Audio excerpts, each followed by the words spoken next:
Hey everyone, welcome back to the North American LCS. It's time for our final matchup. It's Counter Logic Gaming versus Team Dragon Knights. And TDK's hopes for a playoff spot are nothing but dreams anymore. Unfortunately, they're forced to let their dreams be dreams. They've lost a lot of games in a row, and they're just looking at survival.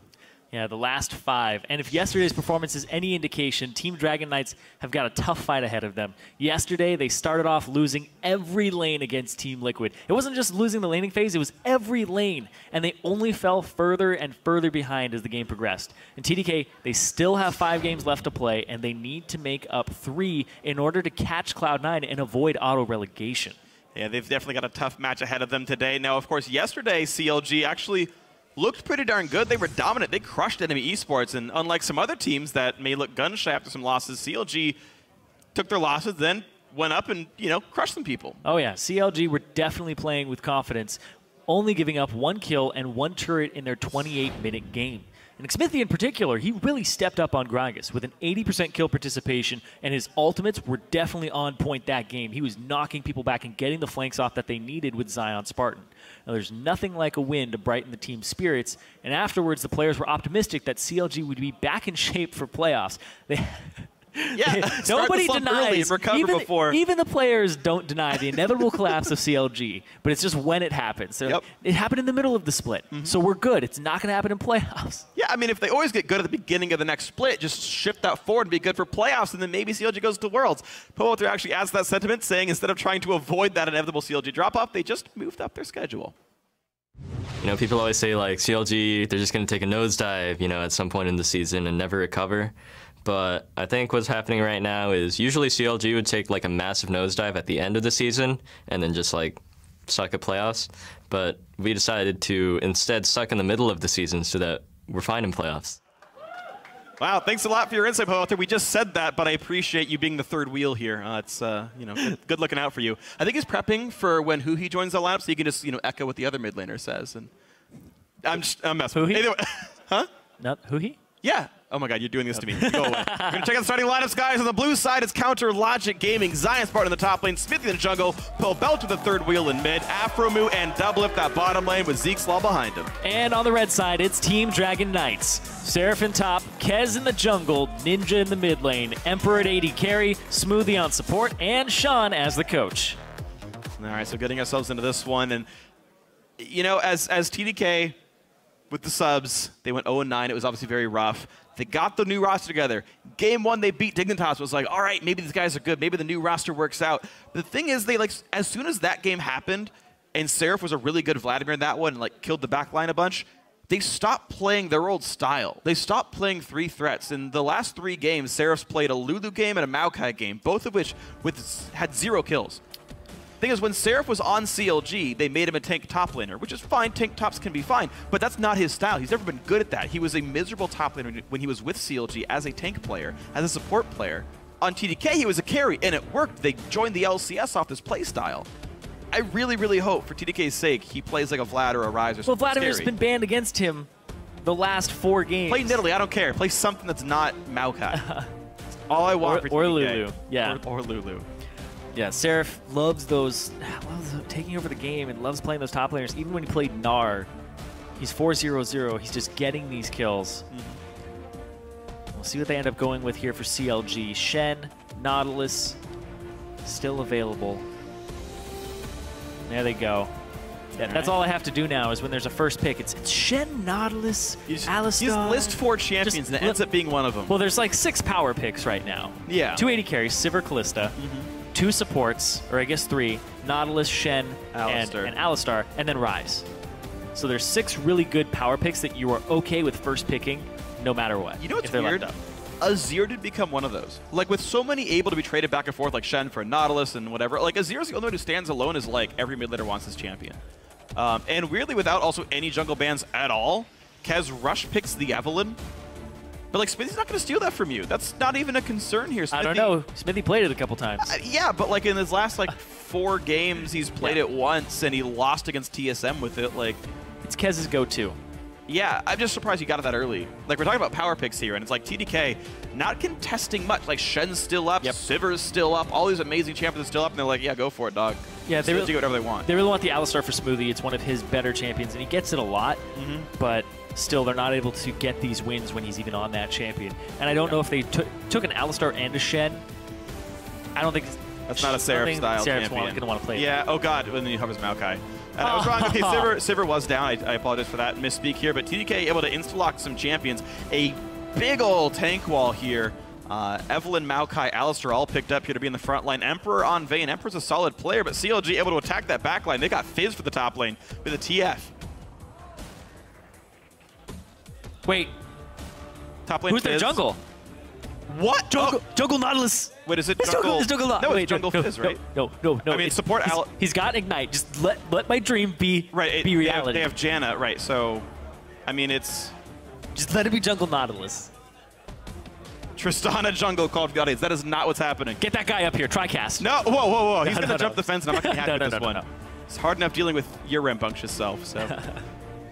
We going crazy. All right, so yeah, I think it's jungle Nautilus. I think you're absolutely right with this one for Xmithie. Jungle that or jungle Fizz, we'll see.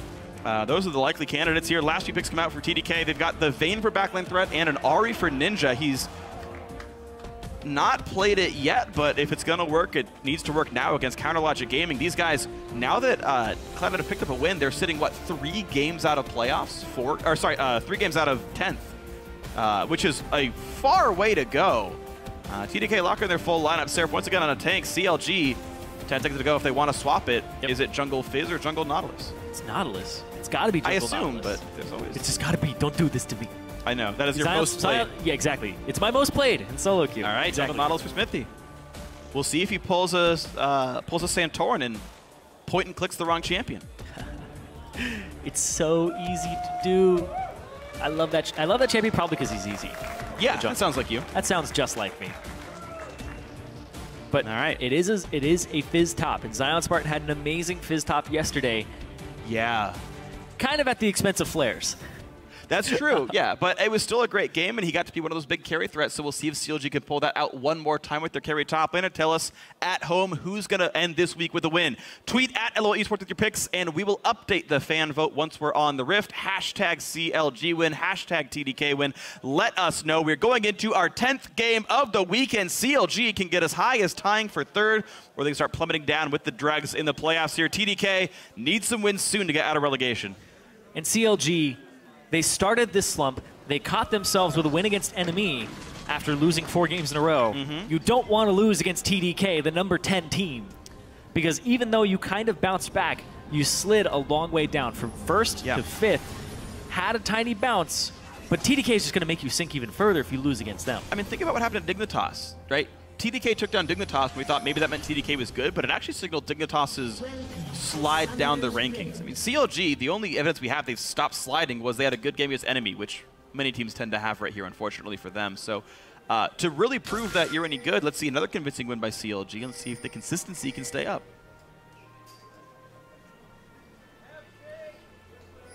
I'm so sad that I can't check Xmithie's runes. I'm sure he's doing what every Nautilus does, which is 21 offense. Is attack speed more than like 6.2? Yeah, he's at 0.71, so he has attack speed. Attack speed marks. His attack damage only 58. He has some AP, though. He's got 7 AP. Yeah, that's a standard. It's like it's either 9 or 21 offense, and I don't know which. He's got 42 MR, so he didn't go deep enough defense for anything more than base magic resist runes. He doesn't have movement speed either. I'm a sucker for we didn't go utility on him. I love the movement speed on Nautilus. I even use movement speed quintessences, I think. Okay. Yeah, the walk-up gank. Yeah, you just walk in auto attack so for good. a full second route. It's so easy, and I'm all about that life. I know. About the easy life.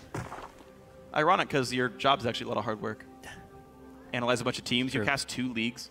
Oh, man. You're making me sound like I work so hard and play and maintain a Diamond 1 level. Oh, look at you name-dropped his division and ranked solo queue. I just lost my Masters promos. Leave me alone.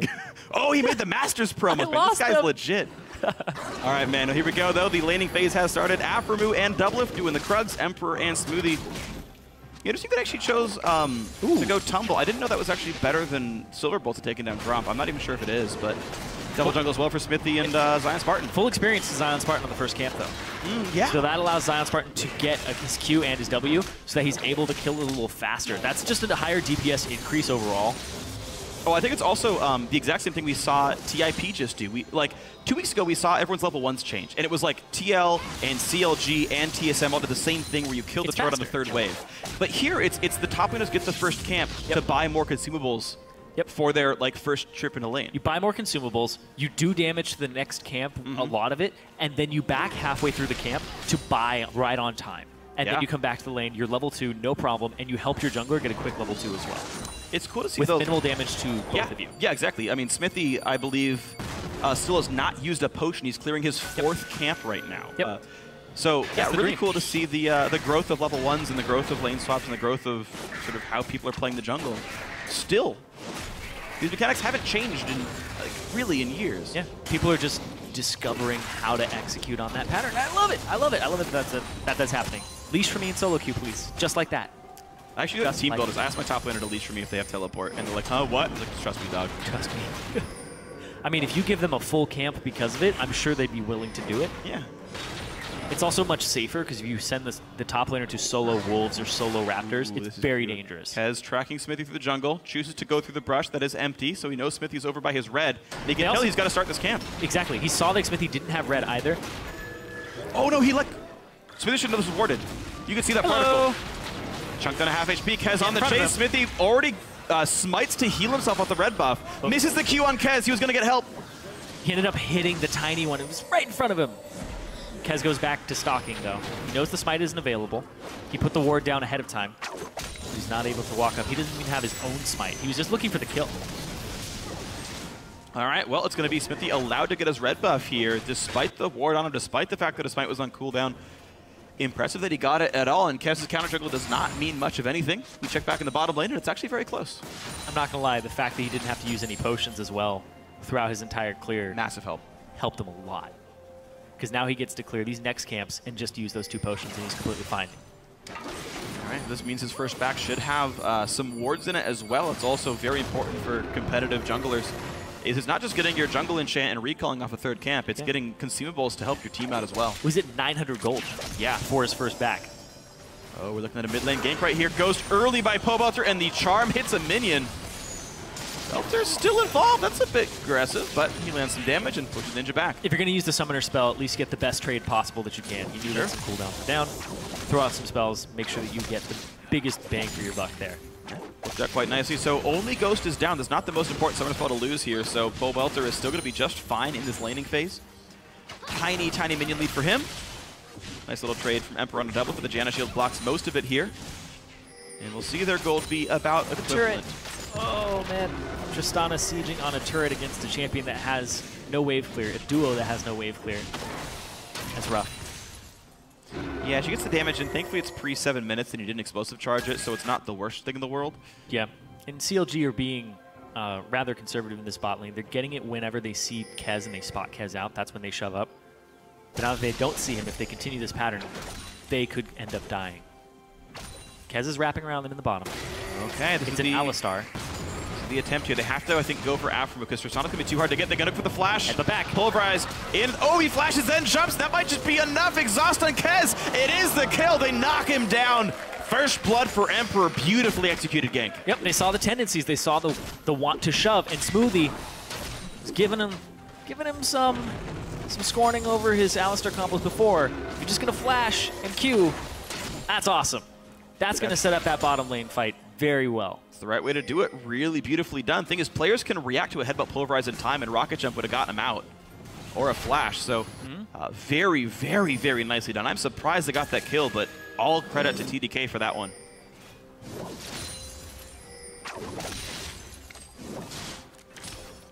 I'll look back at it here for just a second. Okay. Seeing where the condemn ended up landing. Also, like, could you have tornadoed the headbutt? Because, yeah, it was... If Alphamove flash Q'd, he could have stopped the headbutt. I mean, it's a really, really tricky scenario, and they didn't know if Evelyn was there or not at the time. That knock-up is what kept Devil from being able to flash over and not get headbutted into the brush. Huh. It's a little strange because coming into that, Emperor didn't have Condemn, And if he had Condemn, and that's what kind of tipped off Doublelift, I need to get out of here immediately because he was next to a wall afterwards. There was still about 10-second cooldown on Emperors because I think he used it to last hit. Yeah, he was using it for trades pretty actively as well. Just in general, he would attack, tumble, auto, condemn as his trade duration. Here comes Here's the gank into the top lane. They want Seraph ulti is on, but he's got nowhere to go. He's just choosing to fight to clear minions away. Here comes the long run out, but that's going to be the kill picked up. Zion Spartan gets it. This match is going to be even better for CLG. Last time CLG played against TDK, Seraph had the most deaths on his team at 8. And they kept visiting that lane, trying to shut him down. And it worked last time. He's on Maokai this time, so every time you shut him down and give kills to Zion Spartan, it gives Zion more split push power, it gives him more priority in that lane, and then he starts to just bully it out. That's the goal here between Pobelter and Zion. Beautiful stuff, though, man. A lot of help onto the CLG top lane. They've found a carry top lane that they like. They're allowing him to play carries, and they're playing around it. Of course, TDK had the great play at the bottom lane. It's like these teams switched priorities, switched sort of ideas about themselves. Play styles in their team. Yeah. Whoever gets... Of course, when starting AD carry comes in, it makes it easier if you don't want to play around him, but... even though they got the kill, though, even though Doublelift has died once, he's still up a sizable number of minions here. All 8 will not be made up on this wave, so it will remain a lead. +7, actually pretty sizable. Doublelift also was not able to back for his BF sword, so his power spike will be pretty far delayed, actually. Yeah, and you can just see the wave clear there, too. Janna Tristana destroys turrets and destroys minion waves just because of the fact that the shield on top of him and explosive charge. He used explosive charge there just to clear it faster. And it's a Vayne, and you struggle so hard underneath the turret. You do have ways to last hit effectively. Yeah, he should be okay in that regard. But it still ends up with turret damage. Yeah, it does. It does end up with turret damage, so always a concern here. We're going to see CLG able to get the blue buff over to Pobelter, who, like almost every TF we see, has gone for the cooldown boots as his first item. Seems to be the standard build now for TFs these days. Great headbutt pulverize in. Good. Knockup's going to stop the damage from Emperor, so only one auto attack came through. Doublelift stays safe. It's pretty early, too, because Kez was on his way.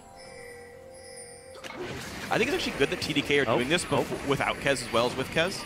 They see Smoothie walking around. Kez he's spotted. Gets it, slows Double, whose rocket jump is still down right now, and Double has no flash, but Janna shields enough. No 7 spells used. Smithy looking mid, though. He is level 6. Ninja is going to have a hard time getting away from this. He's so slow, though. Just kidding. Easy time getting away from this. Yeah. Move speed quits. Next game. He's like one of those big, like, non-aggro NPCs that, like, runs around like Orgrimmar or something.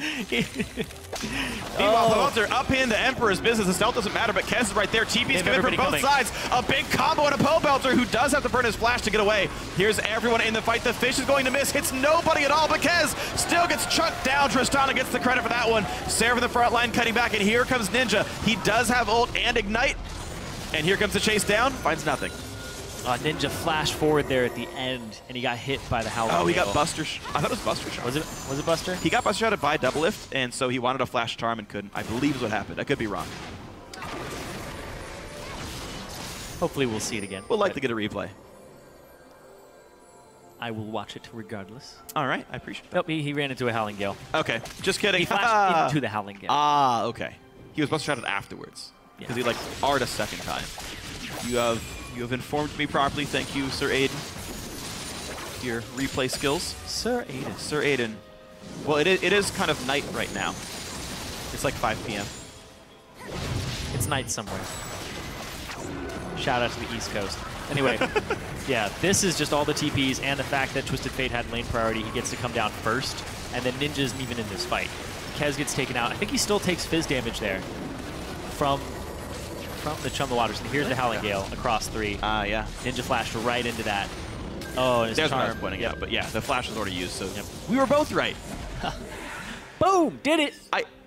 We're the best. We fist bumped off screen. You didn't see that. It's okay though. We fist bumped on screen. That would be in the middle of a game. Oh man. Can we do the PIP of us instead of the players? That's fine, right? But Kez getting jumped on right now. A lot of damage coming through from Zion Spartan, but pushed around enough.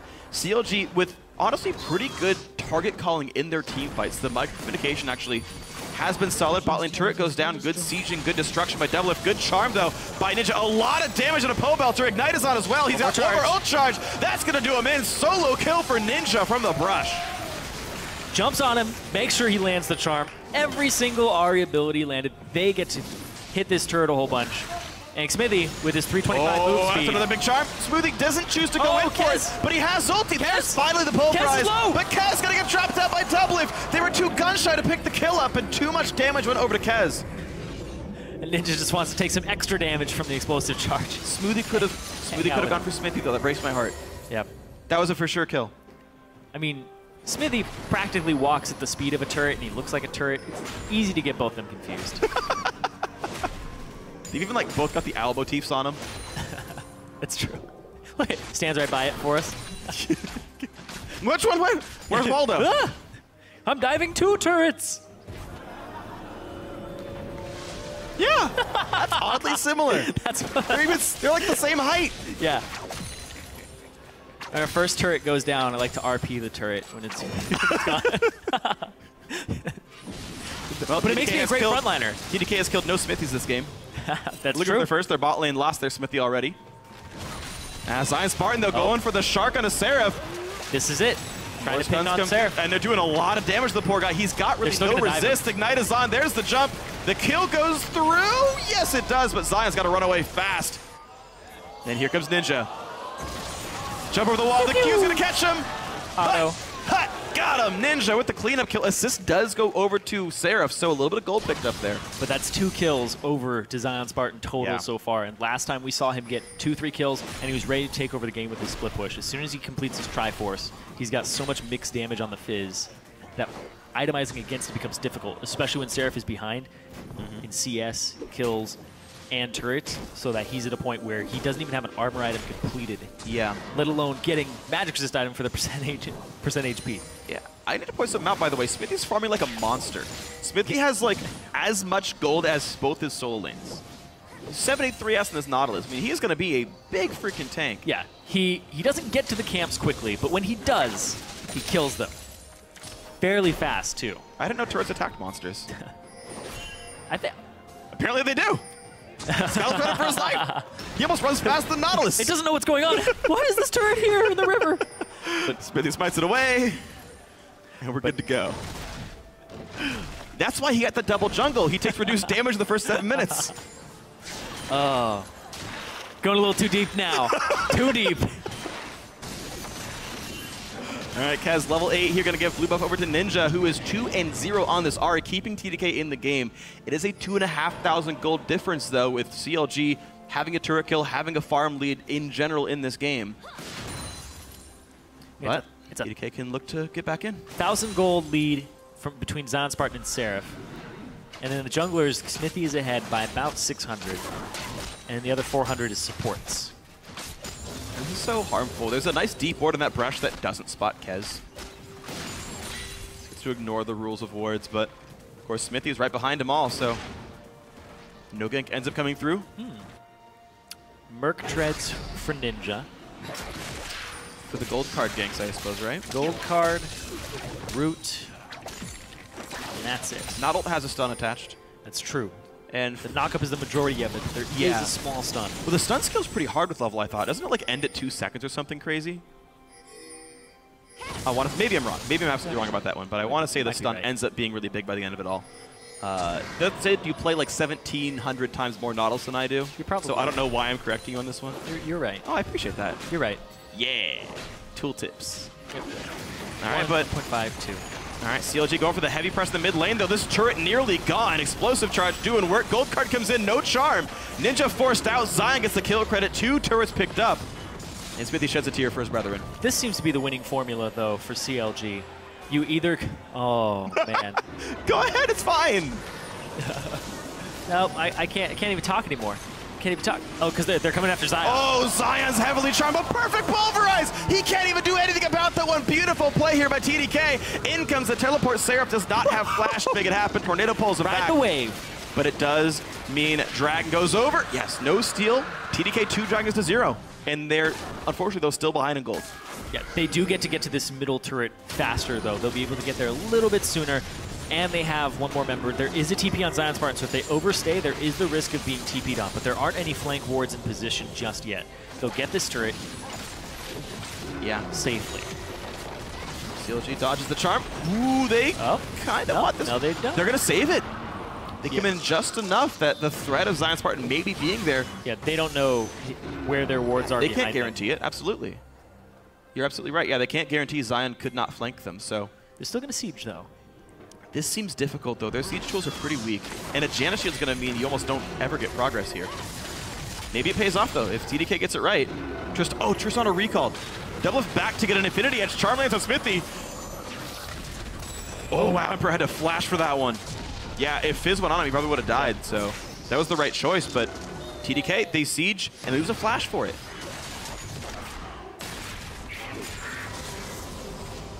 So Kez, by the way, is back to Runeglaive Evelyn again.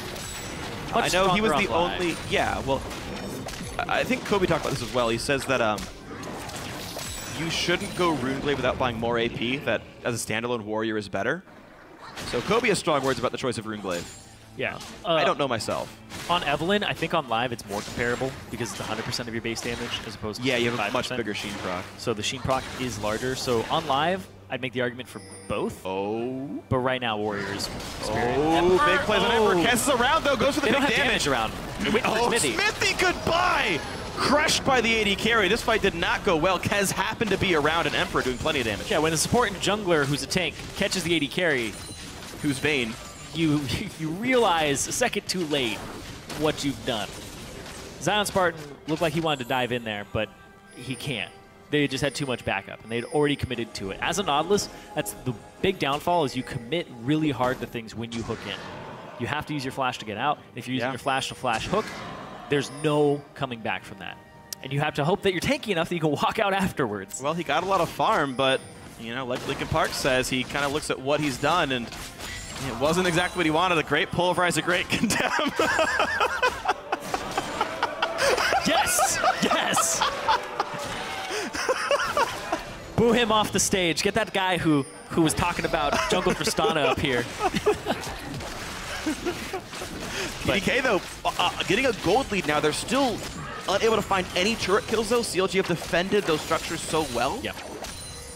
The Ninja and Emperor have all the kills. These guys need to be carrying fights for them. Yeah, the guys who came in, they have no deaths as well. Deaths are all Kez and Seraph, the original members of this squad alongside Smoothie. And they're just looking to pick on these carries. They have to get in there, though. His Rune King's back up. He's got no summoners. Like, theoretically, this is actually a good target. Summonerless AD carries are easy pickings, but 3 turrets to 0 for counter logic gaming. I didn't get to finish this before because Zion Spartan got picked, but this seems like a great strategy from CLG is put Doublelift on Tristana and siege down turrets. If you get Aphromoo on Janna, or you get Tristana for Doublelift midway through your draft, after you lock in your first few picks that are just kind of standard, then you can be flexible. You can say, oh yeah, we do want to have this Nautilus go jungle. We do want to have Aphromoo on this Janna for Peel.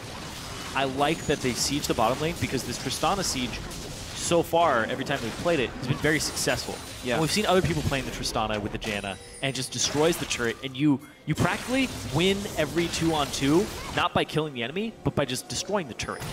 Yeah, oh, there's this one, though. Aphromoo forced to run away from Seraph, who's got to be a bit careful himself.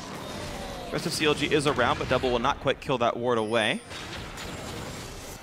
And the question is, as we get later into the game, the outer turrets are already dead, so sieging gets harder for CLG, but they've gotten the goal that they're going to get from the Tristana pick, right? 3 turrets to 0. Okay, great job, Doublelift, great job, CLG. Got to cash in? But yeah, TDK can cash some in back, and the next Dragon fight is going to happen with, you know, a moderate 3,000 gold lead here, but in terms of like actual teamfight DPS, it's not that high from the CLG roster.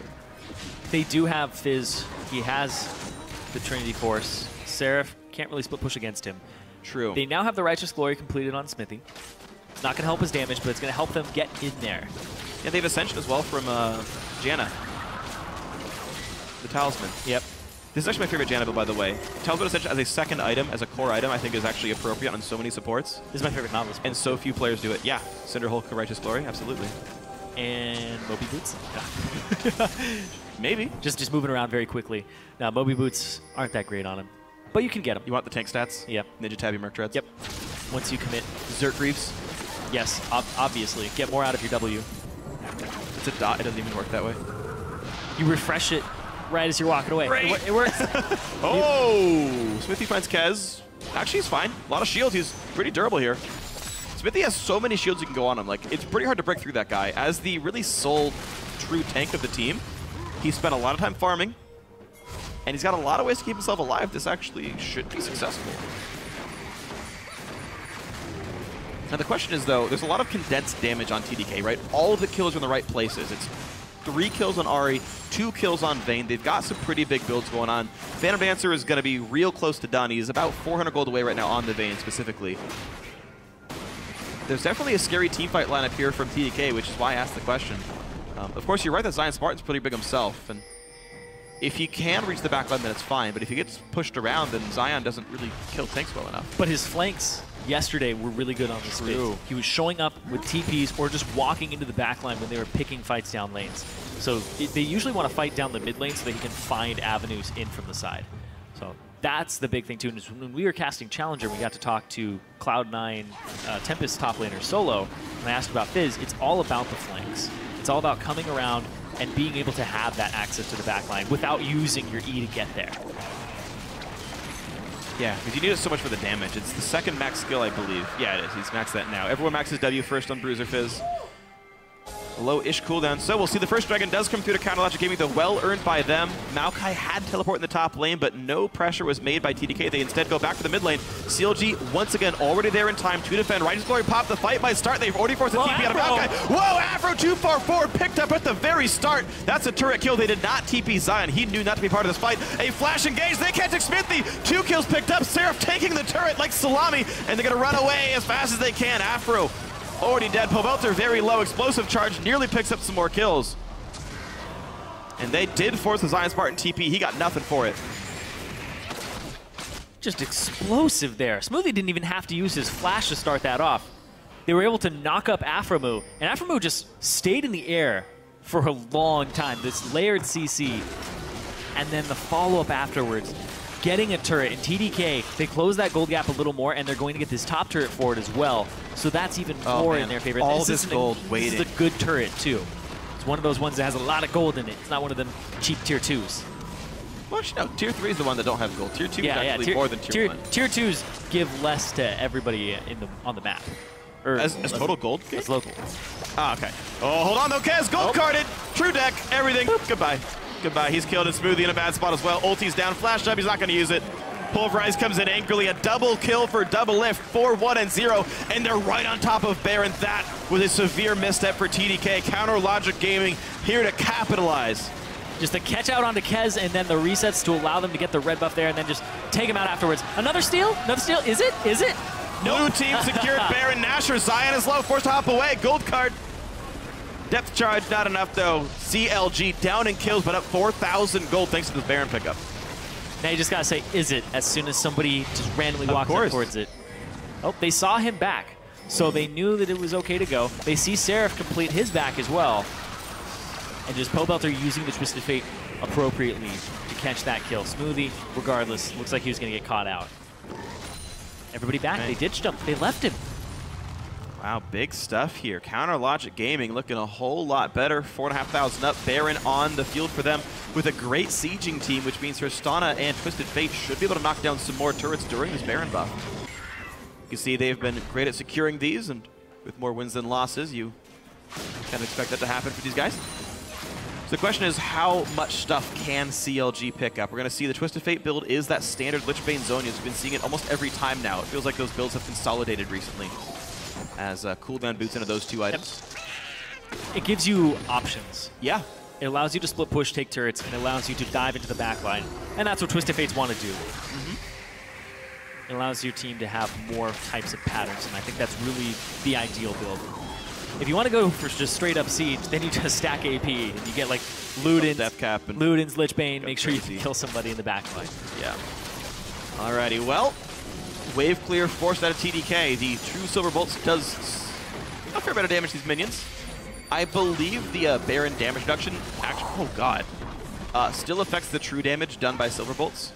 So she actually clears them pretty slowly, Vayne specifically, but top lane tier 2 already dead to Fizz, mid lane tier 2 nearly gone as well. The CLG Siege, the 1-4 split push, they are choosing only 2 lanes to push.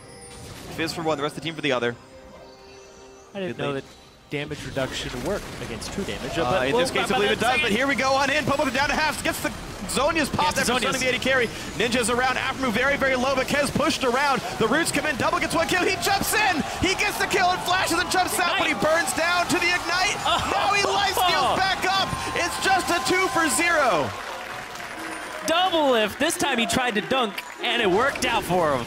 Oh man, his finger was feeling a bit of repercussions there, but it worked out, and the 5th turret kill of the game, Counter Logic Gaming just barely squeaked by with a great team fight. Right here, Smoothie starting this fight off. He gets Pobelter. Pobelter immediately has to Zhonya's, but Emperor already took all the damage that they needed him to take, because now he's just attacking minions to try and lifesteal. Emperor does no more effective damage in this fight. Aside from 2 hits on double, he doesn't get the 3rd off, and he barely lives. Same with Pobelter. Those are just, if you combine everybody's HP there, it's about 1/3 of one person. Yeah. They're so low. But it happened, man, and Counter Logic Gaming looking great now in a 9,000 gold lead now, 28 minutes in. It did not take them long to get this kind of advantage, but CLG making great work of the mid game here. What a good Baron call, and everything that followed just went beautifully here. Yeah, those catches into the Baron, and the fact that TDK completed their backs as Pobelter was popping his ultimate was absolutely key. Synchronizing your backs and making sure everybody's on the same page so that that doesn't happen is something that you need to be doing and need to be on top of with your team. True. You saw the punishment right there. So, Counter Logic Gaming thankfully did not get stolen. Pobelter wanted to steal gold away from Smithy, but it's not what you want to do, man. All is well. 0-2 and 4 on the big frontline tank. He's been absorbing a lot of damage in these team fights. 126 CS. Smithy still putting a decent emphasis on farm. They need to make sure he is a decent tank for the front line here. TDK will sweep away the aggressive pink wards that were just put down by Counter Logic Gaming, and blue team forced out, but both teams are here for Dragon. It's Dragon number 3 for TDK, number 2 for CLG, and they do have the flank, so Counter Logic Gaming cannot leave unless TDK lets them. They look at Smithy, but he's the tank. It's not going to be much damage here. Righteous Glory popped as well. Same for Smithy. He pulls Seraph into the back line. There's a turret here, by the way. Smithy's got to be a little bit careful. Pobelter, though, is going to die before he gets to Zhonya's. The charm meant everything there, but the help comes back in. Seraph losing a lot of health. Smite comes in for Kez just to clear minions away. Charm will not land the Shark will, though. Seraph's going to jump in. He dodges the Shark damage. Flashes out. They get the pulverize. They look for Smithy. Doublelift gets 1 kill. They trade back, though, and he's going to get another. Doublelift charmed by Ninja, but Zion's partner's here. Another dunk comes through, and Doublelift this time gets it. He gets revenge on the Ahri. The flash knock of Seraph's got nowhere to go. Kez either. A double kill for Fizz. It's going to be 1 more for Doublelift. It must be. It is. The ace comes through for CLG. That was a fight that TDK started. They killed Pobelter, but then they didn't have anything left for Doublelift. They're going to get this turret off of this. Absolutely massive. This turret's going to lose a lot of health right here. They'll wait for the minions. But Counter Logic Gaming now up 11,000 gold in the aftermath of that battle. You can see what a gold lead will do for you, even though the fight started well. Even though they eliminated the mid laner, it just did not matter. The crits that Doublelift was getting in that fight, too, were just disgusting. 9-1 and 2 afterwards, and you're going to see it right here. They pick off Pobelter, the engage comes through, and he even crits right off on the start. They kill Pobelter, but now it's time. Emperor's in the front line, then they go back and forth. Kez, find a target. You have this range on Tristana. I know people don't usually use her as a hyper carry, but she still has that passive that increases her range. Seraph uses W onto Smithy. I think he had a minion just to try to dodge the fish. That's what it looks like, yeah. And then they get Doublelift again, but Doublelift turns around, crit, boom. Knocks Emperor out, turns to Ninja, crit again. And then, how about another crit? Yeah, I think that was 3 crits and 6 attacks, roughly. He crit twice onto Emperor. And then 1 on Ninja, right? Then he had 1 auto, then he crit 3 times. So crit 5 out of 6 shots. Okay, I'll recount that. I'm not sure it's exact, but yeah, definitely a lot of crits there. 40% in the build.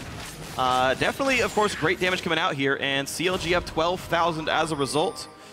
And they're setting up Baron yet again. I mean, CLG keeping the pace on. They just finished a fight. They're already ready for Baron. It's up at 25 seconds. They got scuttle control. They're clearing wards away. They got pink wards down.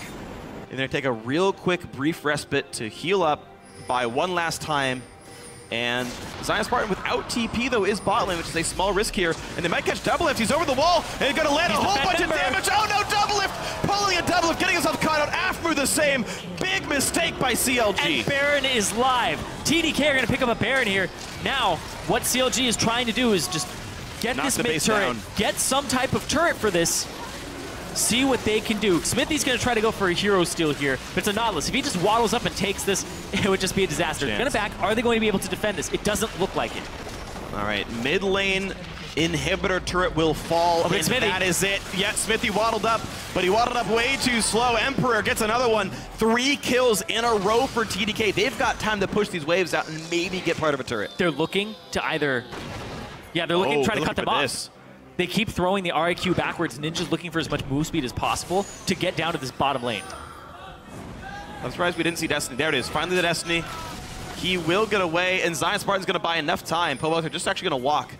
There we go. Ult to the mid lane. Follow me! But thing is, this is TDK not getting anything for the respawn. Zion's going to dive for the middle inhibitor. I don't think he's going to get away with this, but he buys so much time. Headbutt. Pulverize going to land. Oh, he pulverized late in the combo. Charm hits, root hits. They're going to get Zion, but they built a lot of time for CLG to put pressure back on the map. Yeah, CLG get to shove their waves up. They're able to control this top wave, because if they were able to Baron buff up this top wave, it would be a nightmare. Yeah. So TDK, 8,000 gold behind, but they'll be able to get this bottom turret. It's worth a lot, and then they'll be able to push up even more. Okay, so Doublelift has a ton of farm. Last Whisper. Man.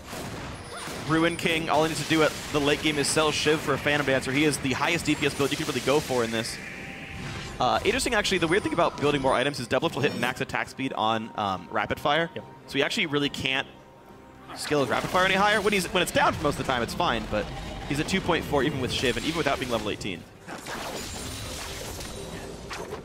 So what do you do? Weird. There's like slightly awkward like build paths for Tristana where like you want like Ruin King, you want Phantom Dancer, but then they like feel bad because you cap out in attack speed. I actually talked to the designers about it. They're like, yeah, we might want to change that, but that's Might is code for go probably away, not. Greek. Yeah, that's true. I've said maybe to so many people when it meant no. So do you keep the Blade of the Ruin King? Do you sell it for... I'd rather have Ruin King than Phantom Dancer, honestly. So I think this is fine. Like it's really not a bad build. Oh, I was saying Ruin King for like Bloodthirster. Oh no, yeah, I wouldn't want to sub out Ruin King. The damage on hit is just so good, in my opinion. But you can sell Zerk Greaves from Merc Treads. They have 3 tanks as well. So yeah, you definitely want it. I think you just need that item to be an 80 carry in modern day. This is the build. Yeah, I think it is. Just don't buy a Zephyr. That would actually just be useless. Sell boots, get Zephyr now. Tenacity is priceless. Yeah, sell boots for Merc Treads. It's just better in this case. You can't put It's flatly better. It is. But he wants the cooldown reduction. Yeah, okay, so we can jump into their team some more? Thanks, Doublelift. Yes. Well, it doesn't like reset on people, does it? Doesn't reset on death, which he's maybe going to get. But mid lane getting pressured out, TDK. Zion, though. With the Baron that they secured for themselves. Yeah, Zion splitting top. CLG is doing what they can for this. with the deficit. This is a lot of pressure being built. TDK go for the engage. If they don't win. This is the make or break fight right here. And Ninja stunned out of the turret. In goes Doublelift for Seraph. This is a break fight because here comes Zion Spartan. Emperor also caught out. CLG get a massive lead, and Pobelter is on the chase. Looking for Kaz, looking for Smoothie. Can't quite find the stun. He has so much movement speed, too. So much time, though. They don't need kills. They can get the base right now, man. There's no need to kill champions. Banner of Command. Banner Command already pushed to the top lane. This inhibitor surely, or at least likely to fall. Thing is, all they're doing is stopping recalls. Afro doesn't care about these kills here. He just wants time for his team to kill them in the base. Pobelter can help, that's fine, because Doublelift is already heading up the base. He's already going to knock down these inhibitors. Only Smoothie is alive for 10 seconds here. Top inhib will go down, mid inhib will go down. It's a massive map lead for CLG with Dragon coming up in 25 seconds. Ninja's up right now. Emperor in 5 more seconds. They'll get double inhib for that. They might not get this. They might not get this. Nope, there's the minion. Why is he pulverizing? Oh, no. Smoothie, what? Okay, they're going to get it. They got him, the minion. They're good. Oh, Banner of Command, fight him off. But it means bottom lane got pushed. Zion happily tanking the turret without a single armor item. Just doesn't even care. Bot lane still under pressure. Of course, keep in mind, top laner and jungler still dead from TDK. Righteous Glory pop, no engage. That fight, like you said, break fight there. They lost 2 inhibs. Their third is threatened. Even if they had won that fight, they would have lost 2 inhibs, but they may have been able to take the base. TDK just put all their cards on the table and said it's time for all in. and it didn't work. It turned around on them. The counter engage from Afromu left Emperor inside their base, and it also left. There he goes. That's so dead. 1, Seraph, 2, behind 3, you. 4. It does mean Dragon's up, though. CLG, I think they made the right play, but they make the play for inhib number 3. And Seraph will try to chase Zion out of the base. Now, Zion has literally no mana right now. He's at 28. That is not enough for Playful Trickster. This should be a kill. And this means, by the way, it's another 5v4. TDK have lost all their inhibitors, but they have yet another power play with the top laner missing for a full minute. Maybe this just means they farm waves that are dead inhibitors. It does. All right, this gives a million minutes of map control to CLG right now. Baron comes up with triple inhibitor down. That's the big part, is Baron in 1 minute 40 seconds. All inhibs will still be down at that time. If they have to just do wave clear duty, and it's a Vayne, not really strong wave clear, you have some champions who are okay at it, but nobody who excels at it on TDK's lineup. Yeah. She kills the supers fast enough. Like, it's actually better than you might expect, because supers contribute so much armor and MR to nearby minions. Yep. So single target damage somewhat represented here. TDK get a couple of wards around the Baron area, but you see they don't even ward Baron itself. They're just warding their jungle because they know where CLG might look to make a play. I think they've resigned to the fate of Baron will go to CLG. They're just making sure no one's getting picked off as they keep the waves out of the base. And it does mean a lot of gold will come through. We're back down to a 9,000 gold lead for CLG, and TDK will actually go up in this metric over time. All the extra minions that they're going to be killing. You can see like the cannon gets denied because the minions do so much damage. Doublelift got like 2 CS that wave. And it's not that he wasn't trying, just super minions kill those things fast. Setting up for Baron 45 seconds in advance. It's the only thing they can really do besides trying to end the game, and that's still risky. And this is worth it for CLG, though. It's a very low-risk Baron. Even though they could capitalize on the minion waves, I think Baron is actually the safer choice because they can take Baron off like a 99% chance, recall, buy, and then buff up the waves with Baron. But right now, 20 seconds to go. They've got a big minion wave to ride in first, so why not take it? But you'll see they play so far back. They are not trying to start the fight. Fizz is far away. They let the wave get cleared. Smoothie on the flank, but he can only stun Smithy right now. He goes for it anyway. But that tank's not going to take any damage. That's Smoothie's ult down for nothing at all. Gains Shark hits Emperor. He doesn't Q his headset, doesn't seem to care. Just lifesteals off the minion. Smoothie goes down. The ult timed out, and here comes the stun on Akez. CLG can end the game right now. In comes Twisted Fate. He Zonius is right away dodging the charm of Ahri, but there's still a big fight coming across. A lot of damage coming through. Ninja will stay alive. Emperor dealing damage in the back line, kills off Zion. That is a trade of tanks here, but here come the minions inside the base. CLG can still look to end. Double doing a ton of damage with explosive charge right now. The 4v4 cannot be stopped. It's like a 6v4 with all the minions coming in. There's just not enough that TDK can do. Seraph looks for Povelter, gets the kill. Emperor hooked in. He can kill Smithy though. And actually, yes, TDK getting some kills. Doublelift does what he can. He gets a couple. Looks for Seraph and has Kez right there. After keeps him alive. A triple kill for Doublelift. Can't get the fourth as the Nexus goes down to the minions and CLG wins the game. And CLG bouncing back from their 0-4 week before. Take down Enemy and TDK. Back to back. All right, a 2-0 week for Counterlogic Gaming. The Saturday game, definitely more convincing than the Sunday, but at least CLG move on to 9-5. They're part of that big tie for third right now. A sorely needed win as well. They slid in the standings from first, now they're tied to third. They went down to fifth at one point, and they were in danger of falling into that 7th place zone. They picked themselves up this week. It's exactly what CLG needed. And this is interesting because we're seeing the standings separate even more now. Yep. Impulse, Solo, Mid, CLG all at 9 wins. Dignitas down alone at 8. They're going to grab just above. Yep. Dignitas is the only team that could swap places with the team in the bottom 4. That's it. Everybody else seems to be relatively safe. There are some chances. Yeah. So max wins now for Team Dragon Knights is 5. Yep. They are 1-13 with 4 games to play. Theoretically, there's a big way tie for 7th place with a teammate, but basically, the season is almost impossible now for TDK. 3 weeks ago, we said there's a slim outside chance that they make playoffs if they had the miracle season to go 9-9. They kept that alive for 1 game. Then it was, okay, maybe they get out of the relegation zone. Now it's maybe they're screwed. Well, they play against Team 8 and Cloud9, the 2 teams that are 7th and 8th right now. And that still puts them only at 3. So, they still need another win past that, which is either Gravity or Impulse. Yep. So you either beat playoff teams or you go home for sure, and TDK leave the LCS just as fast as they joined. And that's a heartbreaking story, but that's what we're looking at right here for TDK. Meanwhile, Logic Gaming, I think it's still too soon to say what's up for these guys. This was the easiest schedule they've ever had. Enemy and TDK, the two bottom teams in the standings right now. It's nothing like a confidence booster, though. And it helps. I mean, the enemy game was super clean. The TDK game, it feels like one of those where you're like, yeah, we won, but. Yeah. And, you know, Logic Gaming, they've still got Dignitas ahead of them. They've got a slightly better-looking Cloud9, and, of course, Team Liquid ahead of them. So CLG, we'll see how they shape up at the end of the split, but we'll see. They're almost certainly playoff bound now, and, well, we'll see what the season looks for at the very end of it all. But for now, we're going to check in with Riv on the blue side. Thank you very much, gentlemen. Great cast on the day. Myself and Pobalt are just reminiscing about awesome moments in our lifetime, but we need to talk about the win that just happened for you guys, tying you now in third place with Team Solo Mid and Team Impulse. I do want to pick your brain a little bit. We spoke about, or we showed the video where you kind of had a bit talking about, with humor, the problems that CLG faces throughout a split.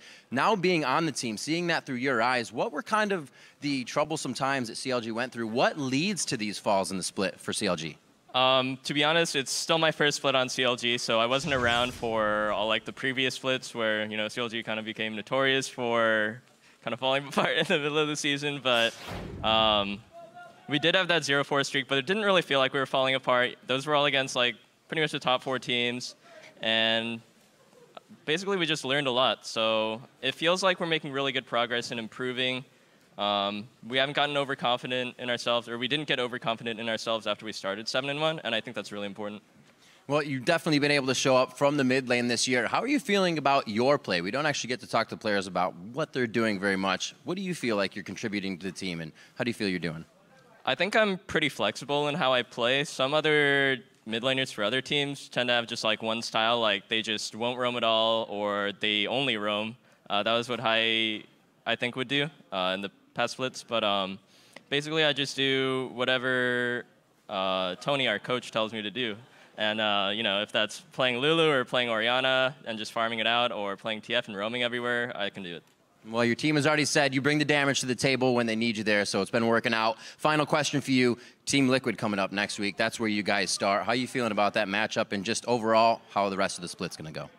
All our matches in like the next 2 or so weeks, actually there's only 2 weeks left in the split, but yeah, all those matches are really crucial for how placing is going to be for playoffs. So we really just want to win all the matches we can so that we can get first or second by the end of the season, and just get the bye in the playoffs. And traditionally, I don't think CLG's done too well versus Team Liquid, so we'll definitely have some heavy preparation to do.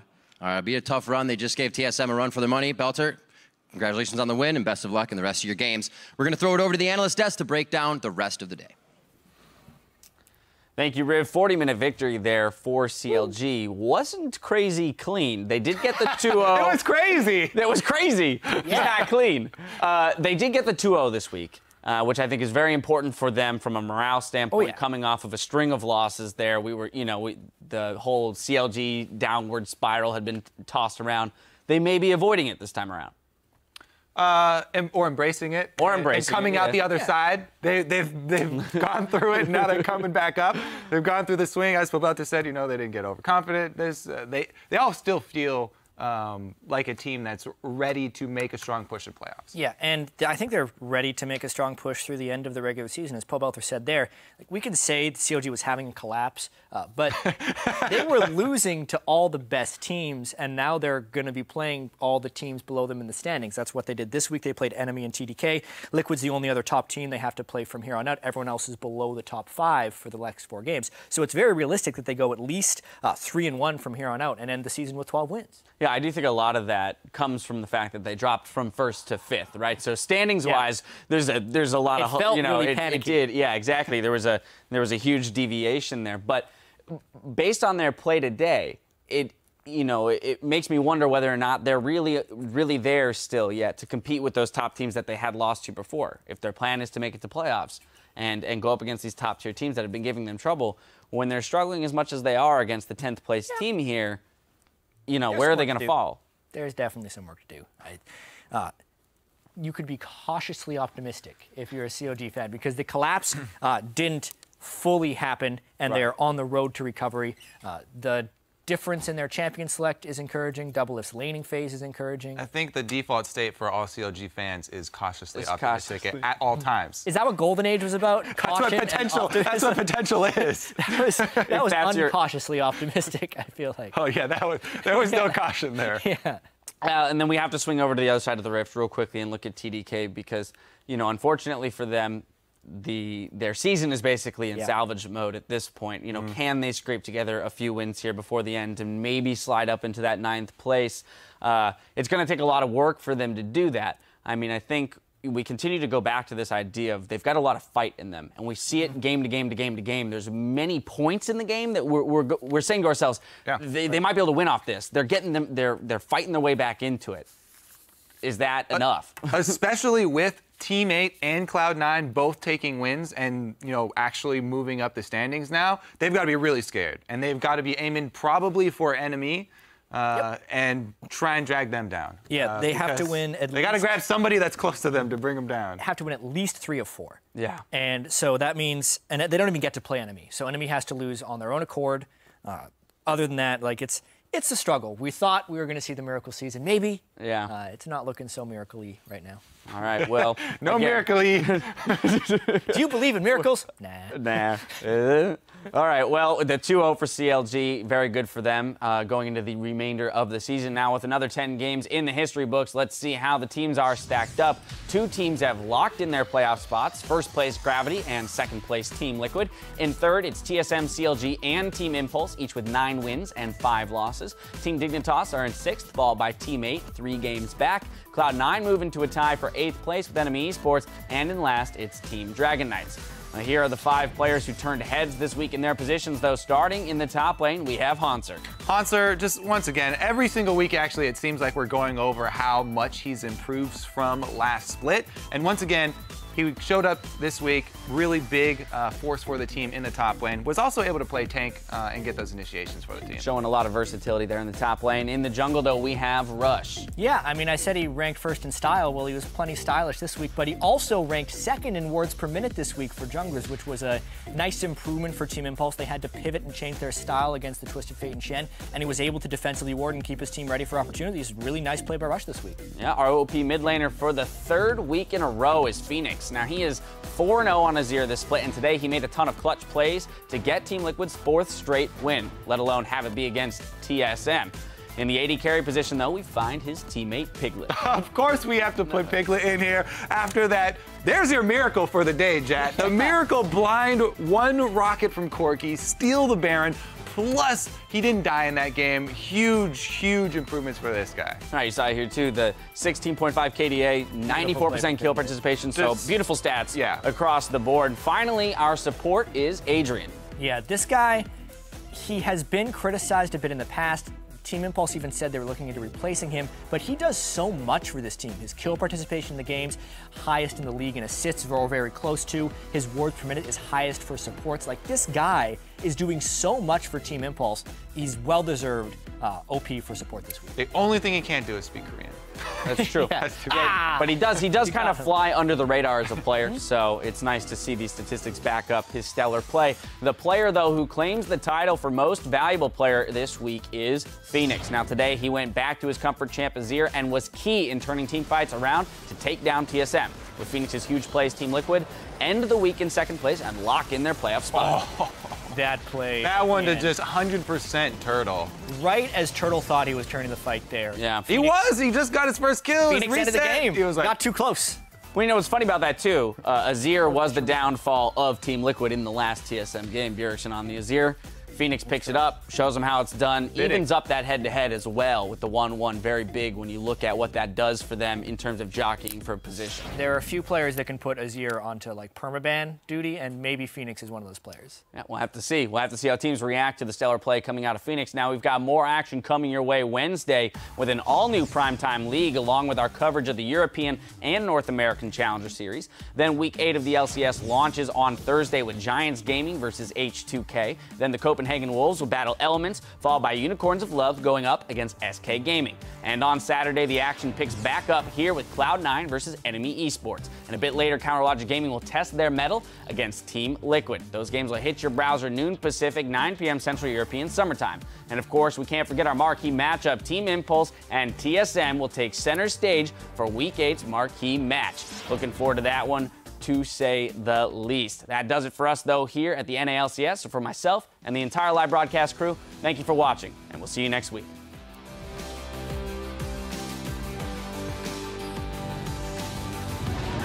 Let's see if Gravity can continue to hold on to that first place. Can Enemy get a second win here? Oh, here we go. Oh, they've had enough. They go in. Move very, very low. So is Han, so the charm actually hits Altec. Nice, nice. Head for dragon. Yeah, kid, yeah. Nice. Gravity takes down Enemy.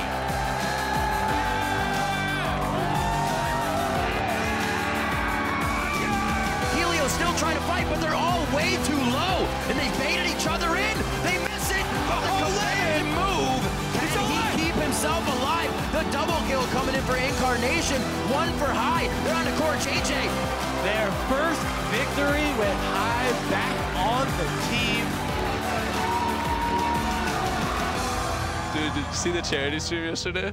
A little bit. They're like trying to make Piglet dance. He's like, I don't dance. And then Sky was like, Piglet is saying he can't wait to dance. And he's like, no, I can't dance. And he's like, Piglet is so excited he can't wait to dance. And he was like, stop. Turtle big explosive pass. Turtle gets one. He's on the side of Baron, which could be dealing damage to him, but Baron actually de-aggros. An 80 carry being bottom. Oh my God, he stole it! Oh my God! Piglet, a savior of this game in the mid-game. Team Liquid take down Team Solo Mid. Nice! Good job. We got so many towers too, guys. That's really good. Yeah, baby! Here's Yul's gonna shout, and the re-engage. Going to Blue Card. Blue Card, burst damage, knocks him down. Porpoise gets a kill. That's gonna be Impulse with their back-to-back 2-0 weeks. The Roots come in, double gets one kill. He jumps in. He gets the kill and flashes and jumps out, but he burns down to the ignite. Oh, he life steals back up. The flash knock of Sarah's got nowhere to go. Kez either. A double kill for Fizz. It's gonna be one more for doubles. It must be. CLG bouncing back from their 0-4 week before, take down Enemy and TDK.